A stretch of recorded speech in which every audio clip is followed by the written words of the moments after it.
idea, then that's different. Yeah, sure. Interesting.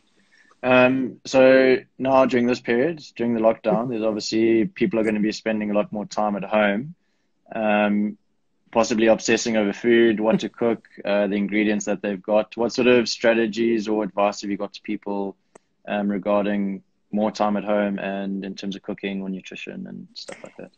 It's been a really interesting time. Like if I wasn't worried about the global pandemic component and all the other negative Mm. consequences, like just it's fascinating when you take people and you put them in their homes, what seems to happen, one in terms of what they report on social media, but just in general, what seems to pop up. So definitely people are baking more, which I've now Mm. dubbed procrastinating, because I think it does fill the time, and I think it's been quite useful for people to try and occupy their kids and Yeah. just do something different that when you're stuck in your house. So definitely more baking, more cooking, probably more food, which is Mm. not necessarily a good thing. So I think for most of my athletes at the moment, I have tried to recommend that they just really focus on that idea of periodization. How much work have you done training wise? And therefore, how much food should you be eating? So it's not a don't have carbohydrate or don't eat chocolate or don't have any junk food. It's just more, the more you train, the more you can eat. And then they Mm. just have to try and unfortunately, now because I'm not on site with a lot of them, I have been asking them to monitor their body weight, which I usually only do for selective things. Like I don't do it as a data collection thing. It's either to monitor recovery or it's to monitor goals or that type of stuff. But if I now am asking them to do it just because I think that some of that engagement and that feedback is also important. So they have Yeah, to sure. send me their body weight once a week. And then I Okay. get to ask them questions about what they've been eating and how they've been eating. And then if any of them are reporting weird things going on, then they get put on food photos for a week. And Okay. that's seen as a punishment now. Okay. And that's Yeah. just sending you photos of their plates or? Yes, it's just like a basic photographic food diary just to double check. Because I think, again, is that a lot of behavior change stuff is I don't really necessarily, I'm not going to analyze what's on their plate all the time. But by sending me a picture, there's a behavior change dynamic that happens where they're now paying more attention to it. They know that somebody else is watching and that they are Mm. then. So there's some other things sort of circling around that then help to direct the fact that there's no three extra baked potatoes and there's no second slice of cheesecake. So that Yeah, sometimes sure. helps a bit if there's anyone who's struggling a bit with boredom eating or struggling a bit Mm. to tailor that. Yeah. Yeah, we're hitting And week three, so appetite should be now back to normal. okay. Yeah, Do you know but anything about the obsession with baking banana bread? no. But it's the same as It's just obviously baking bread in general. So I'm here in the UK at the moment, and I can't find yeast in the shops come hell or high water.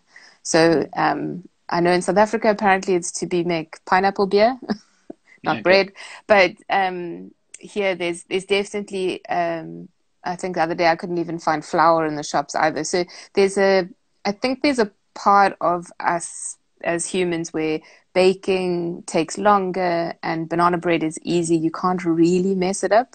And it's usually quite yummy. And we think it like serves as one of your five a day with your fruit.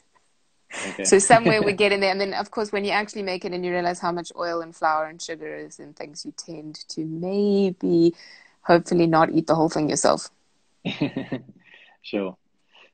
Just one last question before we end off with our recommendations or resources is in terms of working with different sport types, does your philosophy change essentially, say working with a rugby athlete compared to something like a hockey athlete or even a swimmer, endurance athlete?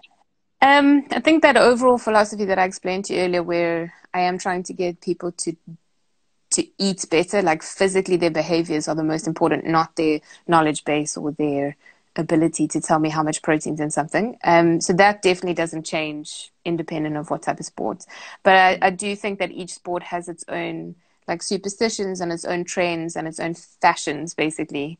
And so, and also, what is that sport going to be doing? So, for hockey, the next goal was going to go to the Olympics. So that had a whole extra set of stuff to do with heat and humidity and travel and all that type of stuff. So those are just then applied into the context of the sport itself. But I think that you do have to be mindful of who you're working with and make sure that you speak their language.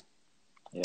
But the overall philosophy of what I'm working with doesn't really change that much.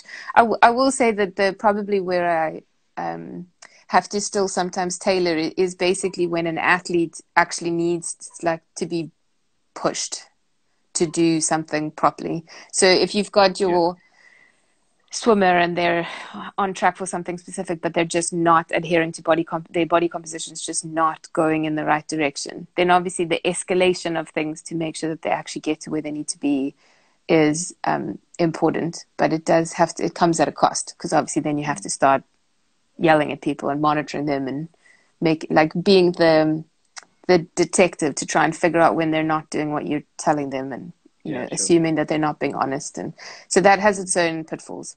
But no, from sport to sport, it's just making sure I know what the rules are. Nice.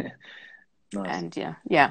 And in terms of recovery strategies, nutritional recovery strategies, what are your main go-tos?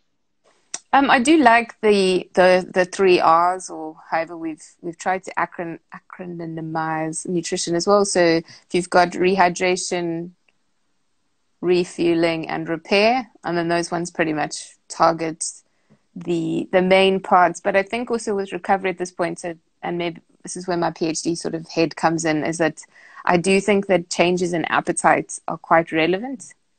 And so it's also just trying to figure out how to modify those 3 R's to then fit with that individual. And so that maybe is, again, why we can't just say everyone must have a smoothie, because that's not the right answer for everyone. So it's just trying to take those 3 R's and then, recontextualize them back into what the player likes, what their taste profile looks like, what their appetite looks like. And maybe that's why I keep saying that, nutrition professionals are still useful. Sarah, last question, just to end off, any 2 recommendations, resource recommendations that you would have? Could be a book, a website, a person to talk to, an app, anything. I think probably, sorry, that's a bit of a tough one, just because there's a lot of very good knowledge-based stuff. So, I mean, there's a few position stands, like there's the one from 2016, which is the ACSM position stand on nutrition for athletes, and it's a very broad, very lovely piece of work, but of course it lacks all the context of application. So it's great for knowledge, but not really for making sure that you know how to put it into practice.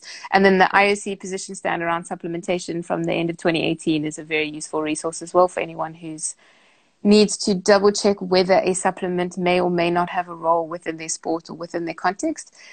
But the struggle with most of the stuff online at the moment is that it is all knowledge based. So it's all about teaching you more to know more rather than to do more. And that's obviously where my philosophy changes slightly, because sometimes I kind of want to yell and scream and say, I don't care if you know anything about nutrition, I just need you to do it.